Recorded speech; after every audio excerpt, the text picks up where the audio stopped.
action in a healthcare way for one of these reasons. So the decision is made jointly by the parents. The child is 14 and is sufficiently mature to have an informed opinion on the subject of his medical treatment. They've considered alternative treatments, and they have the legal authority to believe that the decision is in the child's best interest. So that carves out an exception that's also carved out in the 63.2 definition. Mr. Chairman. Okay, Senator McDougal. Kristen, thank you. So we just copied and pasted the language from the one section and put it into the definition in number 2 of abused and neglected children. That's correct. And that language was added in the 63.2 definition in 2007. Okay, any other questions? Did I answer the questions? Okay, is there a motion? Move to report. It's been moved and seconded that the bill be reported. That's Senate Bill 1168. All in favor of the motion, say aye. All opposed, no. Vote no.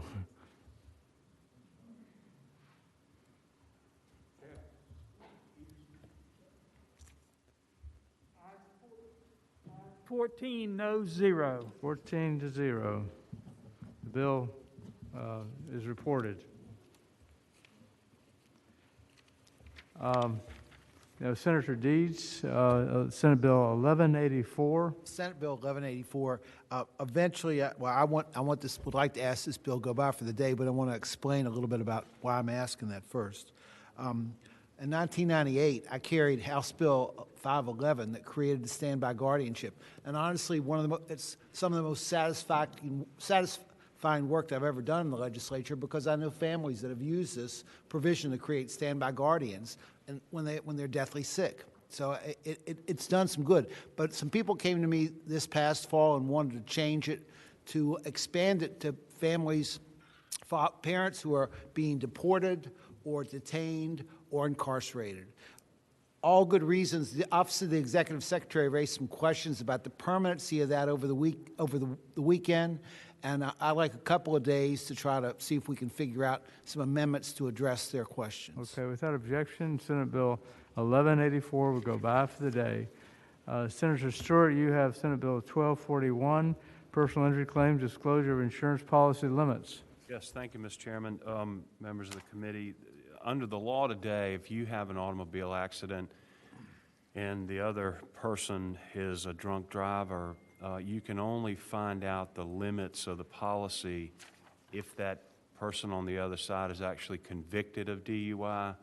What this bill does is it changes that to say that if requested, you can get the limits of the policy, you can have the limits of the policy disclosed, not necessarily get them, if they are charged with DUI. So it makes a simple change, but a policy change that I think makes sense. Certainly in the cases of DUIs, at least 99% of them, you have a fairly significant amount of evidence before they ever even issue the charge. Not to say that they're going to be convicted, but there is a great deal of evidence that typically goes into that charge. And most of the time, if they can get the limits of the policy disclosed, it helps resolve these cases more expeditiously. So that's the bill. Anybody want to ask questions, or anybody want to speak in favor? Mark Dix, you support the bill? Yes, good morning again, Mr. Chair, members of the committee. Mark Dix on behalf of the Virginia Trial Lawyers Association. We support the bill. We thank Senator Stewart for bringing this measure forward. We believe that this is tantamount to a housekeeping measure that's necessary to give effect to the General Assembly's intent behind 8.01417. As it stands now, as Senator mentioned, it's only upon DWI conviction. The problem is that DWI prosecutions can go on for months or a year or more with deferred dispositions, null process, and everything else. We believe that by changing it to being charged with DWI or refusal, it's more consistent with the General Assembly's intent, and we really can't think of any compelling reason why insurance companies shouldn't have to disclose this information. Okay, thank you very much. Mr. Chairman. Yeah, thank you very much. Yes, who's this? Morrissey. Senator Morrissey. Question of the person testifying. I understand that a DUI can take not a month, could take 6 months to bring it to prosecution or longer. And I understand the rationale for asking for those policy limits prior to actual conviction. Here's my question. If a lawsuit was filed alleging personal injury damages during the pendency of the criminal case, you would be able to get those policy limits even though the criminal case had not come to a closure. Isn't that correct? Yes, that's correct. So But a litigation would have to be filed, yes. Right. So this bill covers a situation where the litigation hasn't started yet and you are waiting for the culmination of the criminal case, but you still want to get policy limits. Is that it?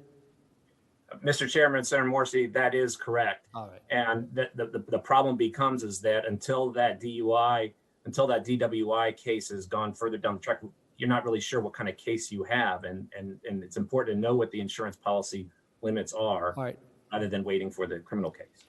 Thank you very much. Mr. Chairman. Thank you. Now, we have two people at least against. Mr. Chairman. Yes, Senator Robinson. To Senator Morrissey's point, I mean, I can tell you how this comes up and why it is a problem that this addresses. You know, when we have a client who's been injured and we're trying to decide whether to accept an offer that's been made and don't know how much insurance there is, we have no choice but to file suit if the insurance company won't tell us what their limits are. So this kind of full disclosure, in my view and experience, helps avoid the filing of suit, because I often have to file suit just to find out that a settlement offer is reasonable, that there's not more insurance out there. And I do it all the time to find out what insurance is there, because I wouldn't be breaching my obligation to my client if I settle for, $25,000 if there's $50,000 available and the case, warrants it. Mr. Chairman, Surville. Sure, Sherville. Thank you. Let me just put a finer point on that. So under current law, you can obtain insurance limits if you can demonstrate your client has $10,000 or more of medical bills. 12.5, right. Thanks, appreciate that, Senator Overchain. However, one of the nuances of civil actions arising out of DUI-related collisions where somebody's BAC is in excess of 0.15, you have a statutory right to punitive damages. And so you have the ability to seek damages that are sort of, I would say, more like a case with larger medical bills. But the problem is, unlike a case with larger medical bills, you can't get the insurance policy before filing suit. And so this sort of brings that into balance, consistent with the damage remedies that we've already made available in these types of cases. And that's why I think it's a good idea.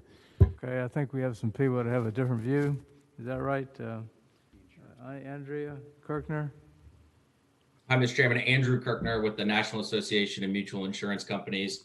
Good morning again. Here today on behalf of NAMIC and our more than 1,400 member companies. With respect to the sponsor, we think that this bill would upset a current balance of interest that exists in the Virginia Code. In addition, and I'm surprised to have not heard this be brought up so far, we have real concerns about the due process implications of this bill. Under existing Virginia law, the disclosure of policy limits is required in only two scenarios. The first is that a plaintiff can demonstrate $12,500 in medical damages or lost wages. The second is when a defendant has been convicted of DWI or a DWI-related offense. And this is a delicate balance between two interests. The first being the disclosure of policy limits in limited circumstances.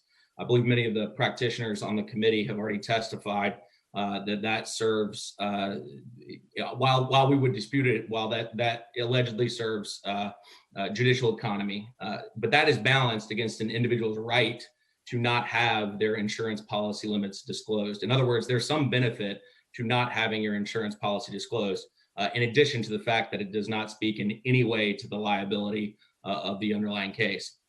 But if this bill is passed, Mr. Chairman, If we can agree that the disclosure of DWI, or excuse me, the disclosure of insurance policy limits is a benefit, then this bill, in effect, would make simply being charged with a DWI the cause and effect of losing that benefit. So we think it certainly has due process concerns. If someone, for example, is wrongfully charged or later pleads down to a lesser crime, then you can't put the toothpaste back in the tube on the disclosure of policy limits. So I won't belabor the point, Mr. Chairman. I'd be happy to answer any questions, but we are against Senate Bill 1241, and we would ask for no vote. Thank you. Mr. Chairman. Any questions? Senator Morrissey. Thank you. Andrew, I'm trying to wrap my head around the due process rights of the defendant who has been charged with DUI. And I understand your point when you said he may be wrongfully charged. So let's say that's true. Either the evidence doesn't support a conviction, low BAC, whatever.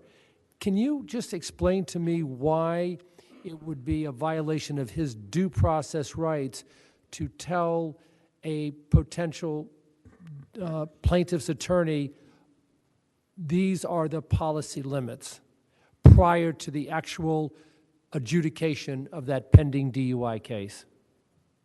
Senator Morrissey, I would say, I think I referenced this in my earlier testimony. If we agree that it is of some benefit, and maybe we don't, but if we agree that it is of some benefit to a defendant in a civil case to not have their policy limits disclosed, and I think that's a determination that the General Assembly has made in the past, that automatic disclosure of policy limits is not appropriate.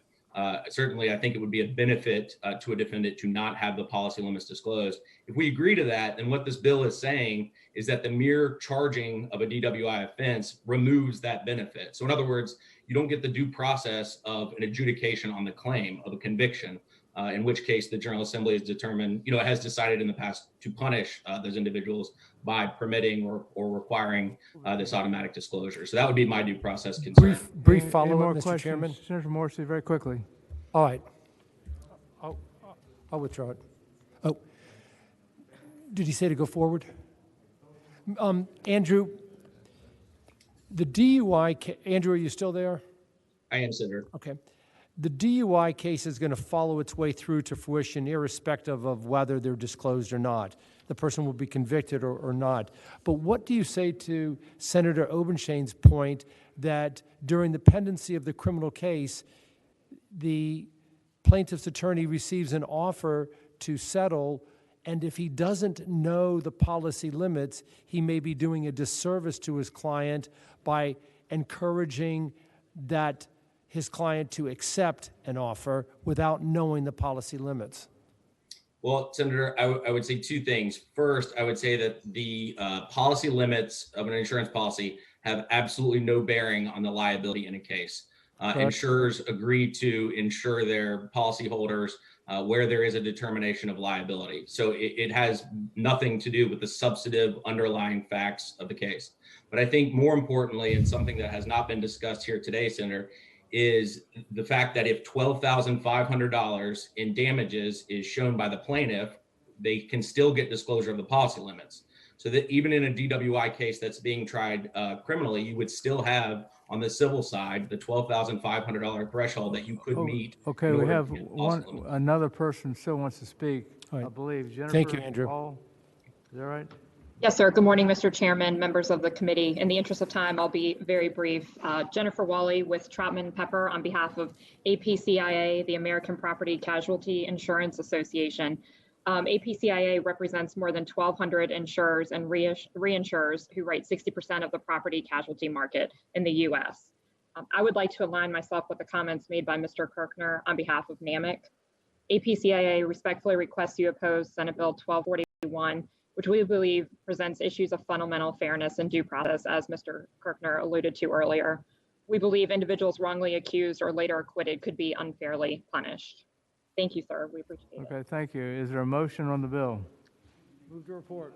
It's been moved and seconded that the bill be reported. All in favor of the bill, vote aye. All opposed, vote no. How do I?